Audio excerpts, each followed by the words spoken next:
बैठल या तू काहे बैठल तू भजन करे तो घुस जाइबू हमने के बेंजू वाली बेंजू बजावत और नाल नाल बजा के सुमन करते हैं झाल वाला झाल बजा के सुमन करते हैं हम गा के सुमन करते हैं तो तू हो नाच के सुमन करना अरे तो बिहार में बिहान होई लग और ये कहती है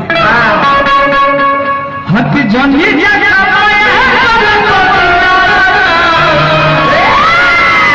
हरे माली सवतिया हे भवतरी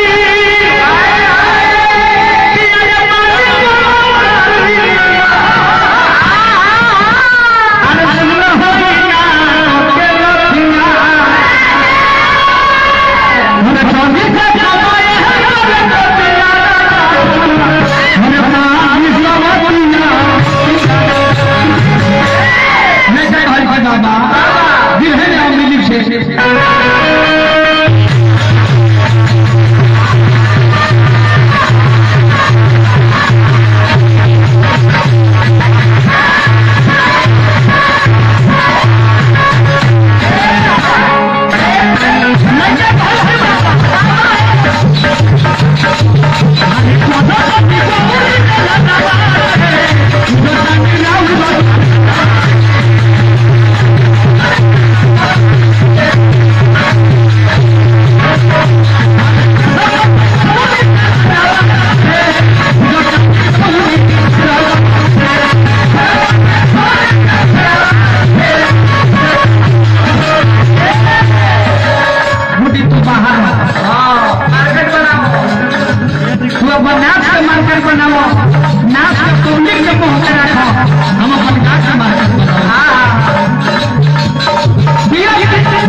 देखिए नो जितेंद्र ठेकेदार साहब ठेकेदार साहब के माध्यम से लाखों लाख रुपया मिलल सब लाख रुपया मिलल बा नालिश झालिश बेंजिश सब लाख रुपया नाव ठेकेदारी बना रहता है कि इराउर बराबर बा रुपया दिहने है लेकिन नाम ना लिहने है का है हनुमान जी सही काम करी लेके दूसरे के भलाई कर दिले बाकी फायदा के फेर में ना रहिले तो मालिक से काम ना करब हनुमान जी से काम ना करब किराऊ ठेकेदारी बना रहो वो लेवल का ठेकेदार हो जाए जिला लेवल के ना राज्य लेवल के ना नेशनल लेवल के ना इंटरनेशनल लेवल के वो ठेकेदार हो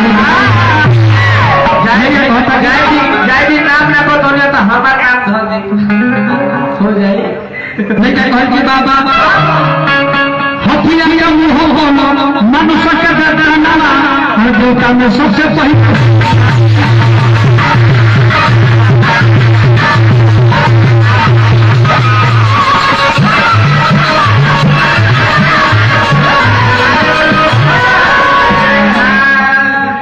परिवार में शिक्षा के भगवान से मिलेला चाहे।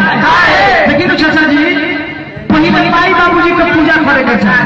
गणेश जी पहले पूजा करे तो प्रथम पूजैले। ऐसे शिक्षा मिलेला कि माई बाबूजी के पूजा करबो तो सब धर्म घर है।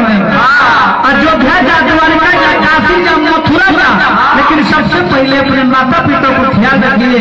क्योंकि जिस घर में माता पिता हंसते नहीं उस घर में देवी देवता बसते नहीं। जिस घर में माता पिता रोते हैं उस घर में देवी देवता नहीं।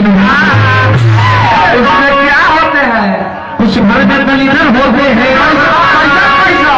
छोड़ जाएगा तो माई बाबू जी के पूजा करे के चाहिए। गणेश जी के परिवार से चाचा जी हम जी के शिक्षा मिलेला का simple living in high thinking, यानी कि सादा जीवन उच्च विचार। हमनी के पुरानिया बाबा लोग कहते चल गए ही बात के ऐसा न हो सादा कि निमहे बाप ना कि बाप हमारे अनहरिया में बेटा के नाम बाप के नाम साफ पता, बेटा कोई की पढ़ोने नहीं जाता।